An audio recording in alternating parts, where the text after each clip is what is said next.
Bismillahirrahmanirrahim.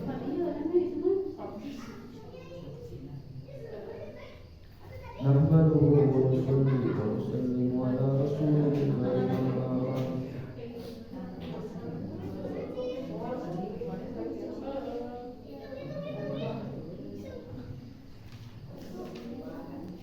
Bismillahirrahmanirrahim.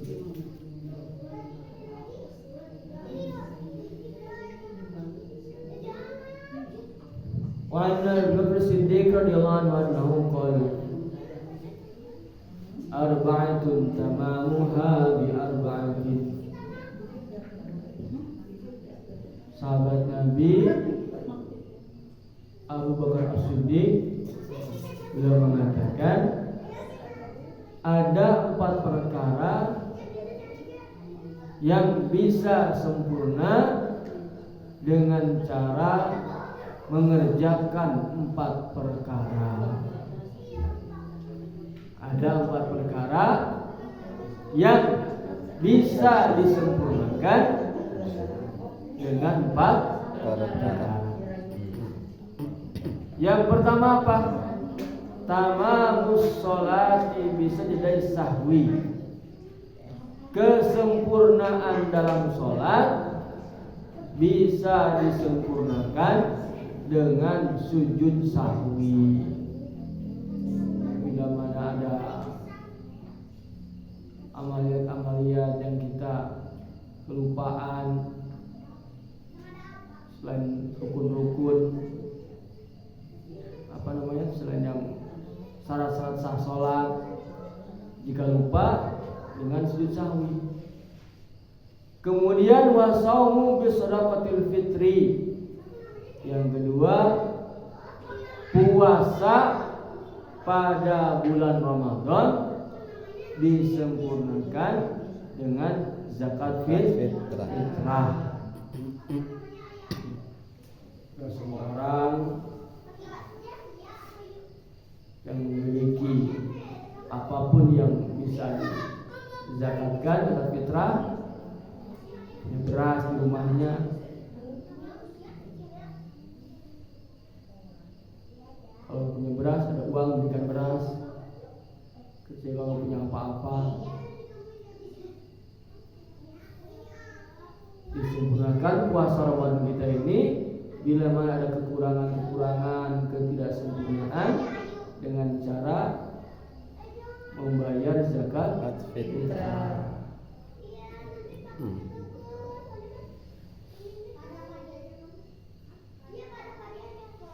Allah firmankan wa 'alal ladzina yutiqunahu fidyatun ta'amun miskin. Pokoknya kalau ada makanan untuk hari ini dan hari esok, berarti dia ini berkewajiban. Kalau tidak punya apa-apa sama sekali, baru tidak wajib zakat fitrah. Yang nanti pun zakat fitrah tersebut akan kembali kepada orang-orang fakir, miskin dan sebagainya. Kemudian yang ketiga, wal hajju bil fidyah. Haji dengan bayar fidyah.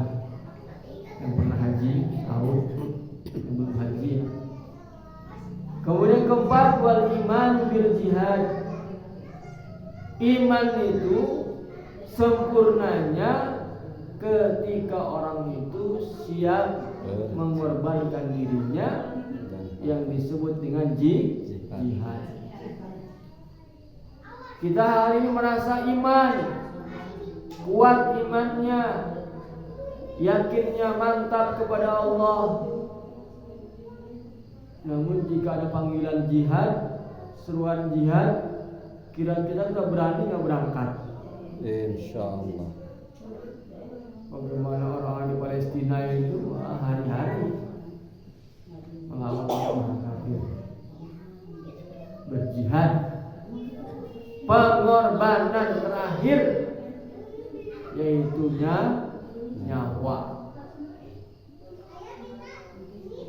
Korban harta, ya kalau punya harta mau korban apa? Tapi kalau punya nyawa, saya punya nyawa. Ada. Ini ujian yang terakhir adalah nyawa.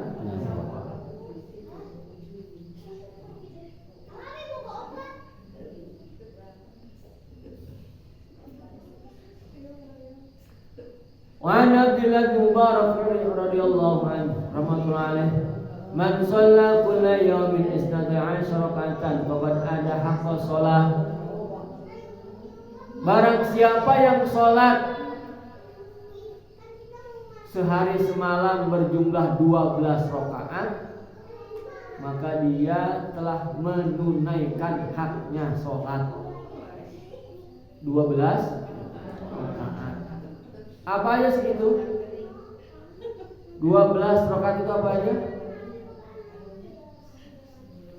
12 rakaat itu apa saja? Yang pertama, raka'ataini qabla subhi, 2 rakaat sebelum qobliyah subuh. Man shalla raka'ataini qabla subh khairun min dunya wa ma fiha. Barang siapa yang sholat 2 rakaat sebelum subuh, sholat qobliyah subuh, maka dia mendapatkan pahala yang jauh lebih baik daripada dunia dan seisinya. Kalau kita ini istiqomah rutin dawam 2 rakaat sebelum subuh, aslinya orang kaya berarti kita ini. Aslinya karena telah memiliki dunia dan seisinya. Siapa yang istiqomah salat qobliyah subuh angkat tangan? Insyaallah. 1 qobliyah subuh 2 rakaat sebelum subuh. 2. Mulai nanti semuanya menjaga sholat sunnah sebelum subuh.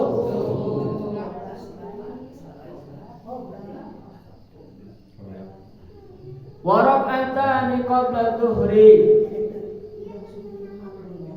dan 2 rakaat sebelum zuhur. Qobliyah zuhur 2 rakaat. Wa raka'atani ba'daha, dan 2 rakaat setelah zuhur. Bahkan dalam satu hari disebutkan, man shalla arba'an qabla zuhri wa arba'an ba'daha haramallahu minan nar. Barang siapa yang sholat 4 rakaat sebelum zuhur, qabla zuhur, 2 rakaat, dan 4 rakaat setelahnya, 2 rakaat, maka Allah akan mengharamkan dia dari neraka. 4 rakaat sebelum zuhur, tambah setelah zuhur 4 rakaat, 8, tambah santosna 4, jadi 12 rakaat. Lohor itu 12 rakaat. Sunnah qobliyahnya 4, tambah zuhur 4, kemudian sunnah ba'diyahnya 4. Maka kata Nabi, Allah akan mengharamkan dia dari neraka. Siapa yang tidak mau masuk neraka angkat tangan? Ikuti jaminan Nabi. Apa jaminannya? 4 rakaat sebelum zuhur dan 4 rakaat setelah zuhur. Kemudian wa arba'atun raka'atin qabla al-'asri, dan 4 rakaat sebelum asar. 2 rakaat. Qobliyah asar itu ada 4, dikerjakan 2 rakaat.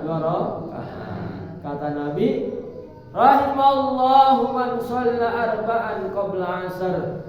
Semoga Allah merahmati orang-orang yang sholat qobliyah asar 4 rakaat. Nabi pun mendoakan, ya Allah, rahmatilah orang yang sholat qobliyah asar 4 rakaat. Makhluk yang paling sempurna siapa? Nabi Muhammad sallallahu alaihi wasallam. Makhluk yang paling dekat dengan Allah yang paling mulia siapa? Nabi Muhammad sallallahu alaihi wasallam. Khatamul anbiya wal mursalin, imamul anbiya wal mursalin, pimpinannya para nabi para rasul, penutup para nabi dan para rasul, Sayyiduna Muhammad sallallahu alaihi wasallam. baginda Muhammad sallallahu alaihi wasallam. Panglimanya malaikat siapa? Malaikat Jibril alaihissalam. Malaikat paling jago, paling sakti, malaikat Jibril. Ketika Isra Mi'raj bersama Nabi Muhammad sallallahu alaihi wasallam, melesat naik ke langit pertama, langit kedua, 3, 4, 5, 6 sampai 7. Betul, muntaha. Sampai 7, malaikat Jibril mengatakan, wahai Muhammad, saya hanya bisa mengantar engkau sampai sini saja, tidak mampu meneruskan perjalanan. Kalau aku meneruskan perjalanan lebih jauh lagi, aku akan terbakar. Padahal malaikat itu, malaikat yang paling kecil itu, kalau berdiri, air lautan ditumpahkan ke atas kepalanya, gak netes. Ini malaikat biasa yang mengumpulkan Jibril, gak mampu. Akhirnya yang dapat langsung berjumpa dengan Allah adalah Nabi Muhammad SAW. Artinya apa? Artinya Nabi Muhammad itu adalah spesial makhluk yang paling mulia di sisi Allah Subhanahu wa taala. Maka dikatakan laulaka ya Muhammad ma khalaqtu aflak. Wahai Muhammad, kalau bukan karena engkau, niscaya aku tidak akan menciptakan jagat raya ini. Begitu mulianya Nabi Muhammad sallallahu alaihi wasallam. Artinya apa? Doa Nabi itu pasti diterima oleh Allah. Pasti. Apa yang Nabi doakan tadi itu? Rahimallahu man shalla arba'an qabla asr. Allah merahmati orang-orang yang sholat 4 rakaat qobliyah asar. Nah, kalau ingin dirahmati oleh Allah, istiqomah sholat qobliyah asar 4 rakaat. Insyaallah. Insyaallah. Wa rak'atani ba'dal maghrib. Kemudian yang terakhir ditutup dengan 2 rakaat selepas maghrib. Orang yang mengerjakan 12 rakaat tadi, dia telah menunaikan haknya sholat dengan sempurna. Yang kedua, wa man shama min kulli syahri salasata ayyamin faqad adha haqqas shiyam. Yang kedua, barang siapa yang yang berpuasa setiap bulan 3 hari saja, belum Senin Kamis kan 8, ini hanya 3 hari saja, maka dia telah menunaikan haknya puasa dengan sempurna. Masya Allah. Siapa yang istiqomah puasa Senin Kamis angkat tangan. Insya Allah.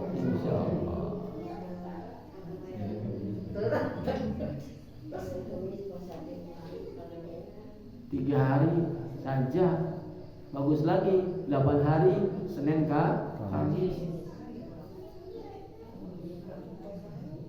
Apa 3 hari itu? 3 hari itu adalah disebut dengan Ayyamul Bid, hari putih. Tanggal berapa? Tanggal 13, 14 dan 15. Kalau tambah dengan puasa Kamis, jadi 11.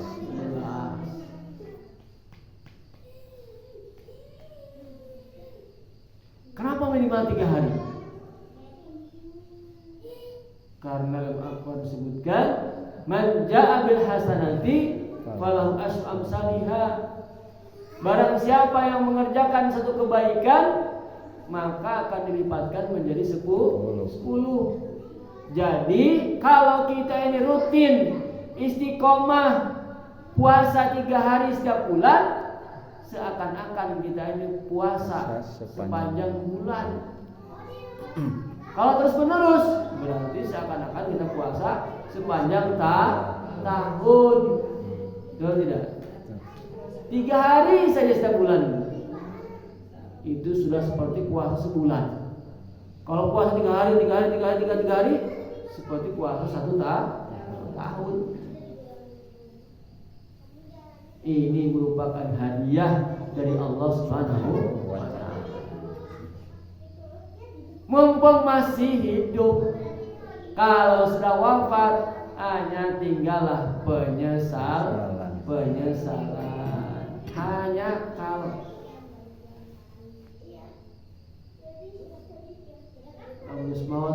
terus meninggal mah tidak bisa ngapa-ngapain.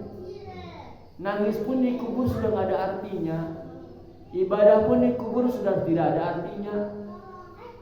Mau tobat, sudah ditutup. Pintu tobatnya sudah ditutup.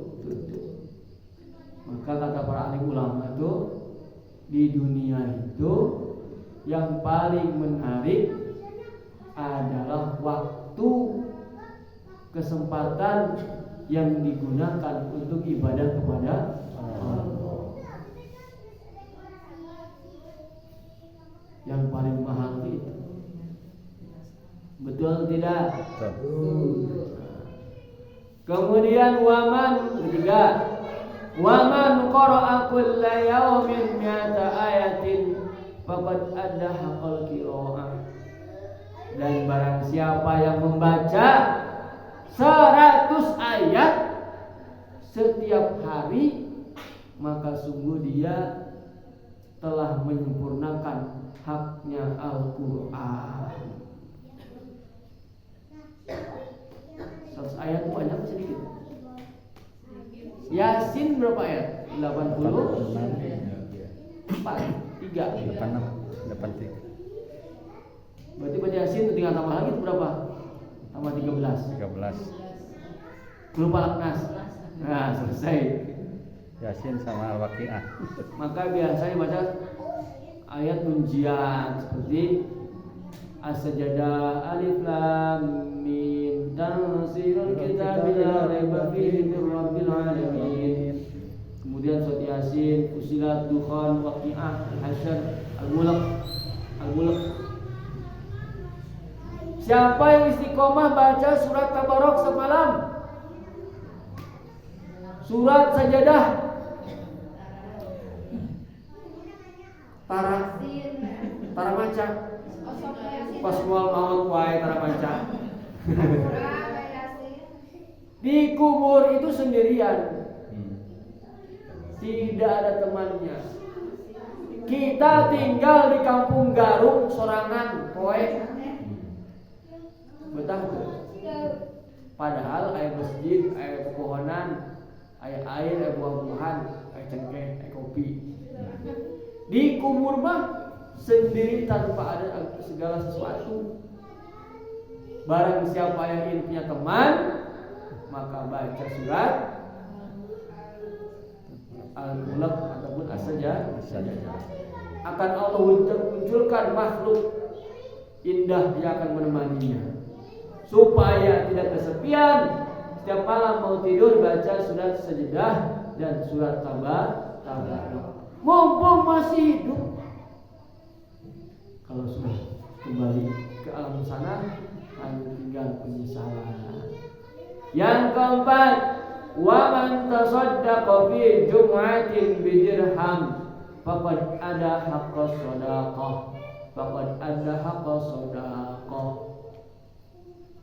Dan barang siapa yang berinfak, bersedekah, kotak amal pada hari Jumat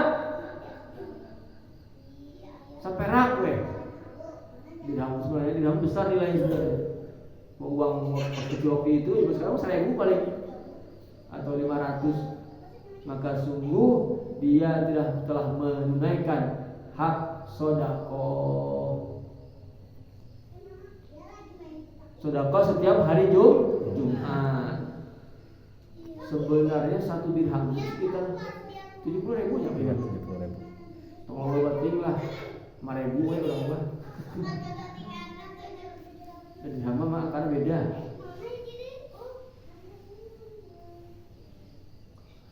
Wa qala Umar radhiyallahu an, Sayyidina Umar mengatakan, al-buhuru arba'atun.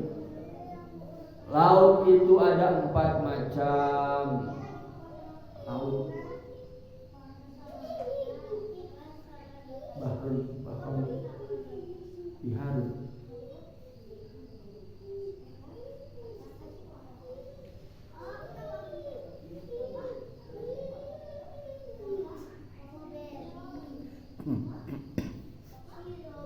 Ada 4 perkara. Yang pertama apa? Al-hawa'u bahrul dzunub. Hawa yang disebut dengan keinginan terhadap syahwat adalah sumber segala dosa.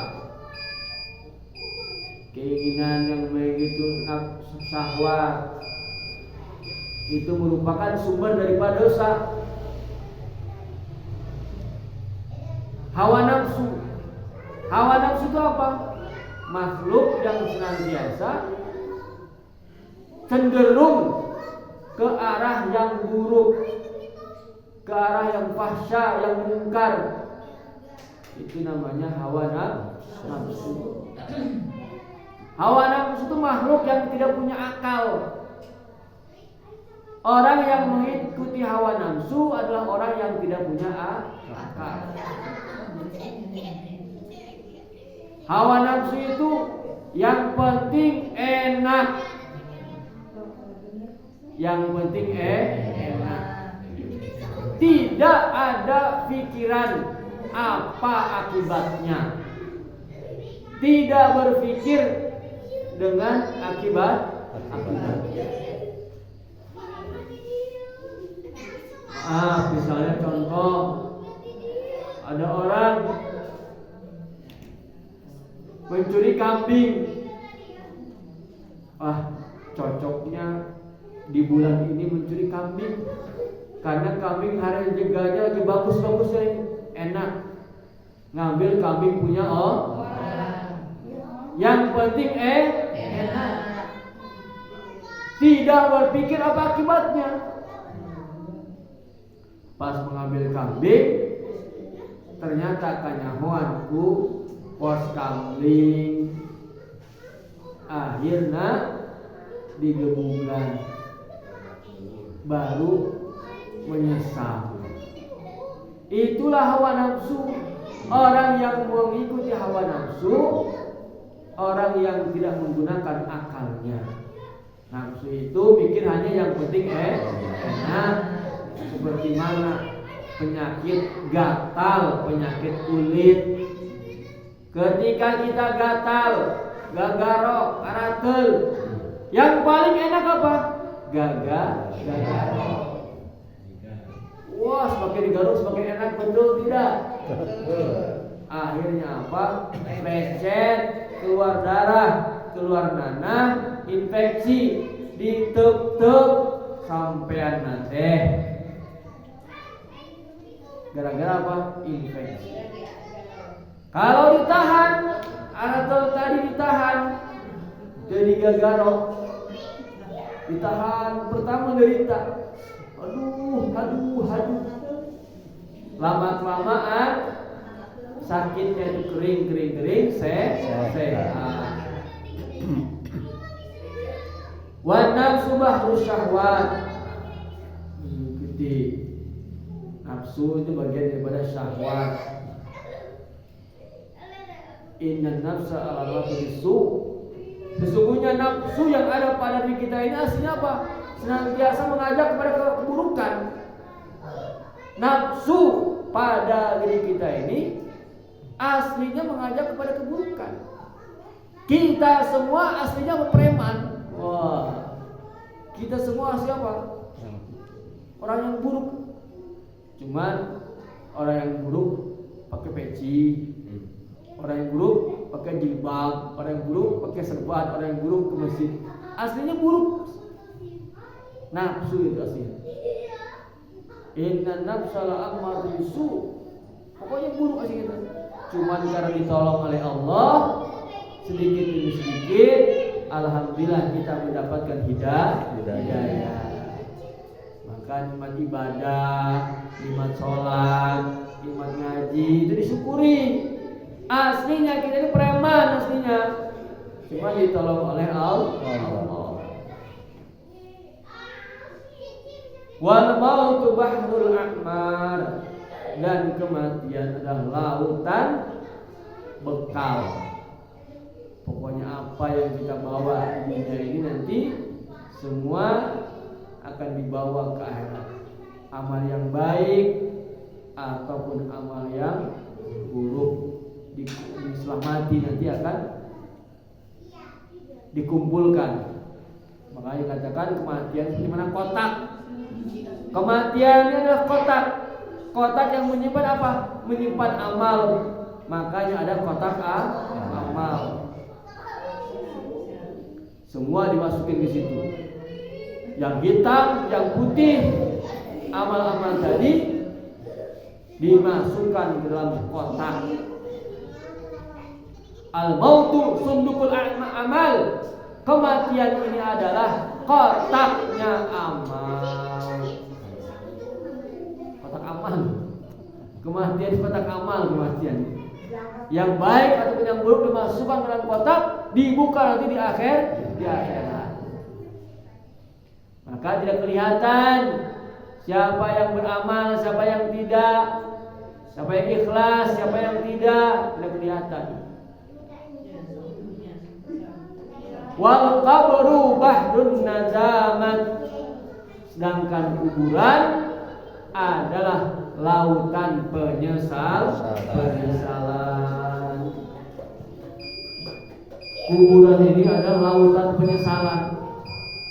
Segala bentuk penyesalan dikumpulkan bagikan lautan di alam kubur. Hanya kal orang baheula teu salat sunnah. Hanya kal menyesal saya enggak salat berjamaah. Menyesal saya tidak belajar agama. Menyesal saya tidak ngaji. Menyesal saya tidak infak. Menyesal saya tidak berzikir. Menyesal saya tidak amal-amal kebaikan.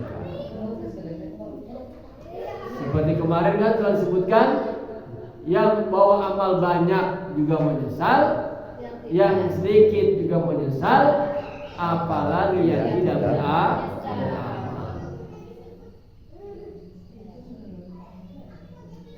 Orang itu harus ngaji, nggak malam Jumat teh, hanya kau ditulis.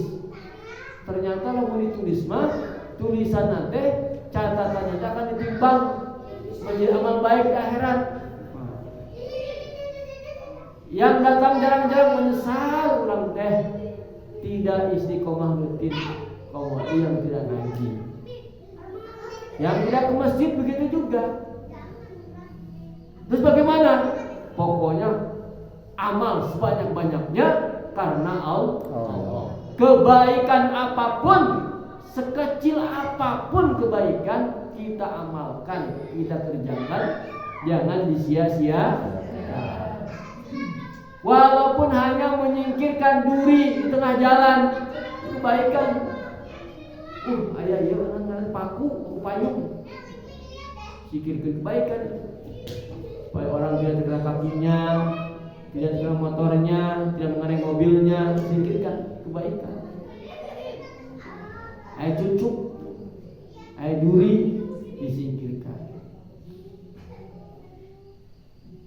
Demikian juga keburukan-keburukan walaupun kecil kita hindari, jauhi sejauh-jauhnya. Buang sampah sembarangan, buang sampah di lahan tetangganya. Walaupun nampaknya kecil, hati-hati. Insyaallah.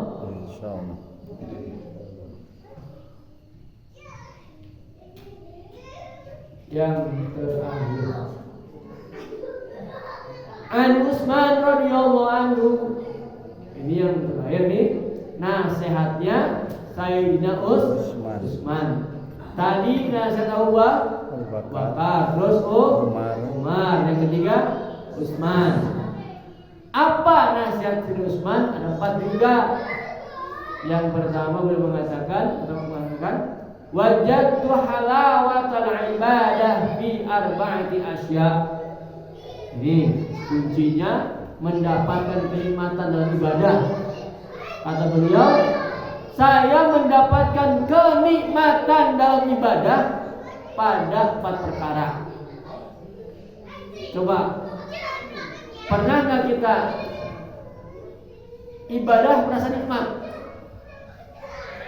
Siapa yang pernah merasakan kenikmatan ibadah? Sholat nikmat, sholat sampai poho, atau subuh. Subuh. Doa nikmat, menangis. Tahu-tahu udah 2 jam doanya. Sholat tahajud, Bismillahirrahmanirrahim. Alhamdulillahirabbil alamin. Tahajud malam dulu. Nikmat, masya Allah. Seakan-akan berada di hadapan Allah, surga di depan kita, neraka di samping kiri kita. Saking nikmatnya, tahu-tahu subuh. As-sholatu khairum minan naum. Subuh. Wah, saking nikmatnya sholat. Ulama-ulama terdahulu saking nikmatnya ngaji subuh. Tapi laporan sholat masih terasa capek, ngantuk, itu belum jauh dari kata nikmat. Sholat masih terasa beban, wah gawat. Maka kita semua latihan. Ini ada rahasia dari Sayyidina Utsman, cara mendapatkan kenikmatan, kemanisan ibadah. Apa yang pertama? Kenikmatan didapat ada dengan fi ada'i faraidillah. Kenikmatan ibadah didapat dengan apa? Menunaikan kewajiban-kewajiban Allah. Kewajiban kepada kita itu apa? Sholat, belajar agama, mencari rezeki yang halal, akhlak yang baik kepada orang lain, memuliakan para alim ulama, menghormati orang-orang yang tua, menyayangi orang-orang yang di bawah kita, menepati janji, dan kewajiban-kewajiban lain tunaikan dengan sungguh-sungguh. Yang kedua, cara mendapatkan kenikmatan ibadah bijtinabi maharimillah, menjauhi segala sesuatu yang dilarang oleh Allah. Semua bentuk keburukan apapun, kemaksiatan apapun dijauhi sejauh-jauhnya. Baru nanti akan mendapatkan manisnya ibadah. Yang ketiga apa? Fil amri bil ma'ruf wa ibtigha'i thawabillah. Yang ketiga adalah mengajak kepada kebaikan. Mengajak tetangganya ke masjid, sholat dengan berjamaah, mengajak anak-anaknya, cucu-cucunya agar menjaga sholat, Siapa yang pernah mengajak anaknya untuk sholat berjamaah masjid, itu merupakan bagian apa? Amal ma'ruf. Ajak orang kepada kebaikan, ingatkan kepada zikir, ajak ngaji, ajak sholat, pokoknya kebaikan apapun kita ajak orang lain, nanti akan mendapatkan nikmatnya ibadah. Yang keempat, nahi anil munkar, yaitu melarang kepada kemungkaran. Ada yang kurang baik, kurang tepat, kita larang orang, jangan berbuat kemungkaran. Kalau kita tidak mampu, tidak berani melarang kepada kemungkaran, kalau kita tidak berani melarang kemaksiatan, caranya bagaimana? Ajak kepada kebaikan. Insyaallah. Sampai sini ada tanyakan?